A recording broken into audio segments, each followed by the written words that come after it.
सत्यनारायणाची पूजा असली की घरी प्रसादाच्या शिऱ्यापेक्षा पंचामृताला जास्त मागणी असते. याचं कारण माझी आई, आजी, पणजी वर्षानुवर्ष एकच प्रमाण फॉलो करतात.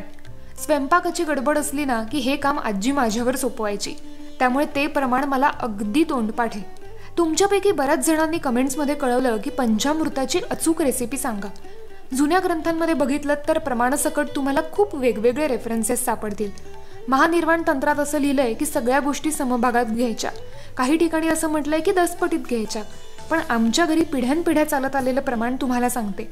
ते म्हणजे 8 चमचे दूध, 4 चमचे दही, 2 चमचे साखर, 1 चमचा तूप आणि अर्धा चमचा मध. त्यामुळे उद्या सकाळी या प्रमाणात पंचामृत करून बघा. ताजच करा आणि लगेचच प्या. कसं वाटतंय हे कमेंट्समध्ये जरूर कळवा बरं का. बुद्धी तल्लख होण्यासाठी आणि स्मरणशक्ती वाढवण्यासाठी अप्रतिम असं हे पंचामृत. रोज सकाळी उपाशी पोटी घेतल्याने ह्याचे खूप फायदे होतात. पण हो, हे ताजं बनवून घ्या बरं का. पंचामृत शरीरातला वात एकदम कमी करते. ओमेगा 3, प्रोटीन्स, कॅल्शियम ह्या सगळ्याचा उत्तम स्रोत आहे. त्यानंतर गट हेल्थ सुधारण्यासाठी पण पंचामृतासारखं औषध नाही.